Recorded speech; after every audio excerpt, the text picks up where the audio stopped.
అప్పుల బాధలు వెంటాడుతున్నాయా? అయితే 6 జేవిఆర్ వారి జాతిరత్నాలు ధరించండి. రైట్, బ్రేకింగ్ న్యూస్ చూస్తున్నాం మనం టీవీ స్క్రీన్ పై. మాయ మాటలు చెప్పి శారీరకంగా లొంగ తీసుకొని తనను మోసగించాడని ఒక దళిత యువతి చేసిన ఫిర్యాదు మేరకు విజయవాడ చెందిన ప్రభుత్వ ఆసుపత్రి వైద్యుడు డాక్టర్ భాస్కర్ ప్రసాద్ పై పోలీస్ స్టేషన్లో కేసు నమోదైంది. నూజివీడు ప్రాంతానికి చెందిన యువతి 9 ఏళ్లుగా విజయవాడలోని వేర్వేరు హాస్పిటల్స్లో నర్సుగా పనిచేస్తుంది. 2018లో ఒక హాస్పిటల్లో నర్సుగా పనిచేసే సమయంలో అదే హాస్పిటల్లో పనిచేస్తున్న డాక్టర్ పామర్తి భాస్కర్ ప్రకాష్ పరిచయం అయ్యారు. ఈ క్రమంలోనే ఆ యువతిని ప్రేమిస్తున్నాను, పెళ్లి చేసుకుంటానని నమ్మించి శారీరకంగా కలవగా 2 సార్లు గర్భం దాల్చింది ఆ యువతి. ప్రకాష్ తనకు బలవంతంగా గర్భస్రావం చేసినట్లు కూడా యువతి ఫిర్యాదులో పేర్కొంది. ఎప్పుడు పెళ్లి చేసుకుంటావని నిలదీయగా 2024 ఏప్రిల్లో ఒక ఇంట్లో తన మెడలో తాళి కట్టి దండలు మార్చుకున్నట్లు పేర్కొంది. అప్పటి నుంచి ఇద్దరం కలిసి లేమని చెప్పుకొచ్చింది. ప్రస్తుతం తాను 3వ నెల ప్రెగ్నెంట్ అని, కొన్ని రోజులుగా ప్రకాష్ తన వద్దకు రాకపోవడంతో విచారణ చేయగా అతనికి ముందే పెళ్లి అయిందని, పిల్లలు కూడా ఉన్నారని చెప్పింది. సో ఈ విషయమై డాక్టర్ భాస్కర్ ప్రకాష్ నిలదీగా అతని భార్య, తల్లి తనను బెదిరించారని చెప్తోంది. బాధితురాలు ఎస్సీ కావడంతో డాక్టర్ భాస్కర్ ప్రకాష్ అతని భార్య, తల్లిపై ఎస్సీ ఎస్టీ అట్రాసిటీతో పాటు పలు సెక్షన్ల కింద పోలీస్ స్టేషన్లో కేసు నమోదు చేశారు. సో భాస్కర్ ప్రసాద్ దాదాపుగా సన్ రైజ్ హాస్పిటల్ నుంచి అంతకుముందు వేరే వేరే మల్టిపుల్ కార్పొరేట్ హాస్పిటల్స్లో పనిచేస్తూ ప్రభుత్వ ఆసుపత్రిలో ఇప్పుడు డాక్టర్గా విధులు నిర్వర్తిస్తున్నాడు. ఇలాంటి సమయంలో గత 4 ఏళ్లుగా ఆ అమ్మాయితో పరిచయం ఏర్పడింది. ఆ అమ్మాయి అప్పటికే 2 సార్లు ప్రెగ్నెంట్ అయ్యింది, కానీ తర్వాత అబార్ట్ చేయించాడు. సో ఇదంతా తెలుసుకున్న ఆ అమ్మాయి ఏ రోజు మీకు పెళ్ళయిందా లేకపోతే లేదా ఏంటని అడగలేదు. సో ఏ రోజు తన బిహేవియర్లో మార్పు రాలేదు. కావలసినప్పుడల్లా ఇంటికి వస్తాడు, ఏదన్నా పనుంటే బయటికి తీసుకెళ్తాడు. తన అవసరాల కోసం మాత్రమే వాడుకున్నాడు భాస్కర్ ప్రకాష్. ఆ తర్వాత ఆ అమ్మాయి ఎప్పుడైతే మళ్ళీ నెల తప్పిందో, 3వసారి నెల తప్పిన తర్వాత ఇంటికి తీసుకెళ్ళమని అడిగింది.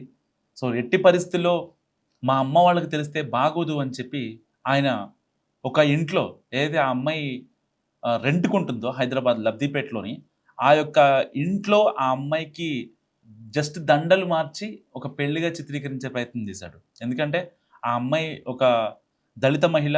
సో వాళ్ళ ఆచారాలు, సాంప్రదాయాలు, కట్టుబాట్లు వేరు.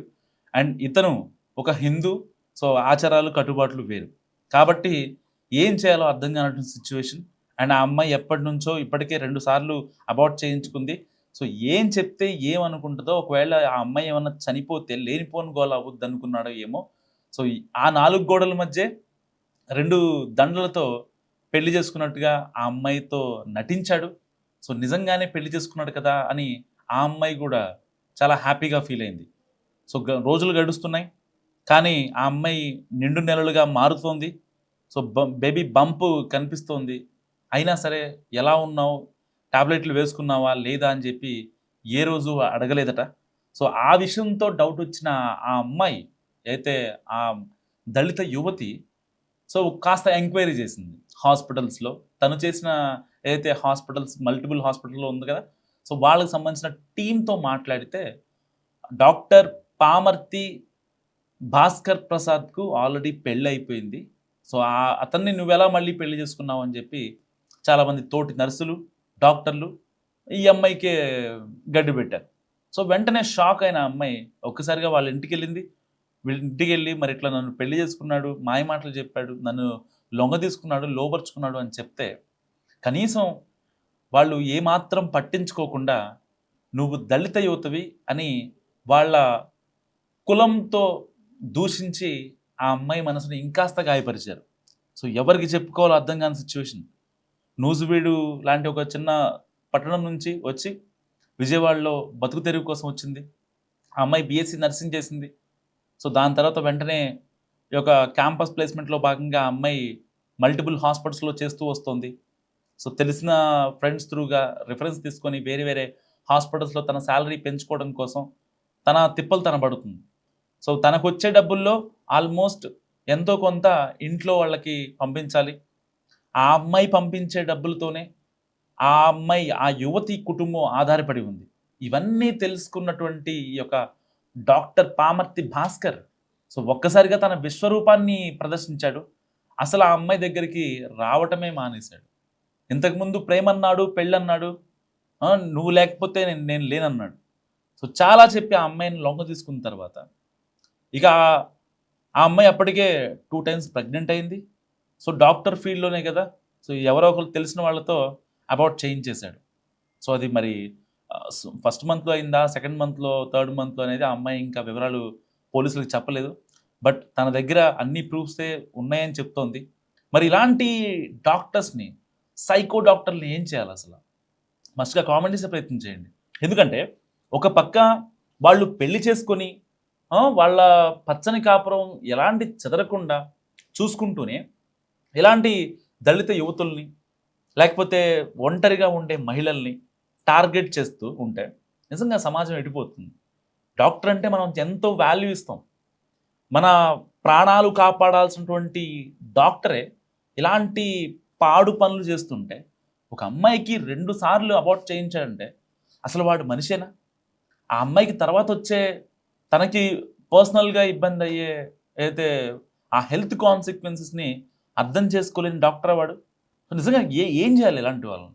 ఆ విషయం తెలిసిన తర్వాత ఆ యువతెళ్ళి ఈ డాక్టర్ భాస్కర్ వాళ్ళ వైఫ్‌కి, వాళ్ళ మదర్‌కి చెప్తే, ఈ అమ్మాయిని కులం పేరుతో నువ్వు దళిత యువతివి అని చెప్పి వాళ్ళు వేధిస్తారట.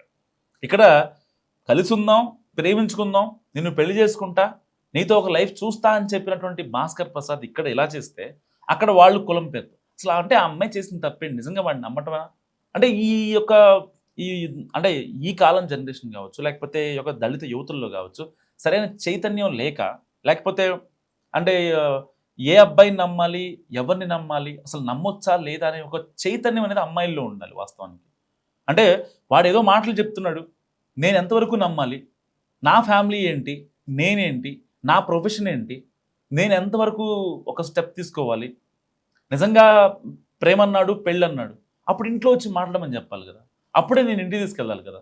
ఒకవేళ నిజంగా భాస్కర్ ప్రసాద్ ఆల్రెడీ సరే ప్రేమించాడు అనుకోండి, లేదంటే ఆల్రెడీ పెళ్ళైంది అనుకోండి, నిజంగా ఒకవేళ ఈ అమ్మాయిని ట్రాప్ చేయాలనుకుంటే ఇలాంటి మాయ మాటలు చెప్తాడు. నిజంగా ప్రేమించి కనుక పెళ్లి చేసుకోవాలనుకుంటే ఆ మాటలు ఏం చెప్పడు. ఆయన 4 ఏళ్లుగా ప్రేమ, పెళ్లి అని నాటకాలు ఆడుకుంటూ ఆ అమ్మాయికి మల్టిపుల్ టైమ్స్ అబార్ట్ చేయించి, ఇప్పుడు కూడా స్టిల్ ఆ అమ్మాయి ప్రెగ్నెంట్గా ఉంది. ఆ అమ్మాయి పోలీస్ స్టేషన్ ఎదుట వెక్కి వెక్కి ఏడుస్తుంది. మా అమ్మ నాన్నలకు తెలిస్తే నా పరిస్థితి ఏంటి, నన్నేం చేస్తారు, నన్నేం చేయమంటారు.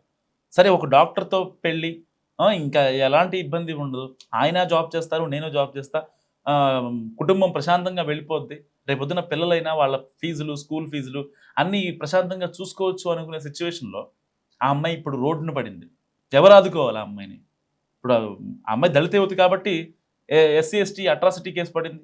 సో వీళ్ళు కూడా ఆ అమ్మాయిని కులం పేరుతో దూషించారు. మల్టిపుల్ టైమ్స్ ఆ అమ్మాయికి అబార్ట్ చేయించి ఆ అమ్మాయిని పెట్టరాని ఇబ్బందులు పెట్టి ఎంత దారుణంగా వ్యవహరించారంటే అంత దారుణంగా వ్యవహరించారు. అంటే సిచ్యువేషన్ ఏంటనేది, నిజంగా సిచ్యువేషన్ ఏంటనేది, ఎంత హీట్ అనేది మనకు ఇప్పుడు అర్థమవుతుంది సిచ్యువేషన్. సో ఇలాంటి డాక్టర్లు చాలామంది ఉన్నారు. సో ఇప్పుడు అంటే బయటకు వస్తున్న విషయాలు కొన్ని మాత్రమే, ఇంకా ఈ కేసులో రావాల్సిన విషయాలు చాలా ఉన్నాయి. సో మరి డాక్టర్ భాస్కర్ ప్రకాష్ గురించి మీరేమనుకుంటున్నారు? మస్ట్ కామెంట్ చేయండి.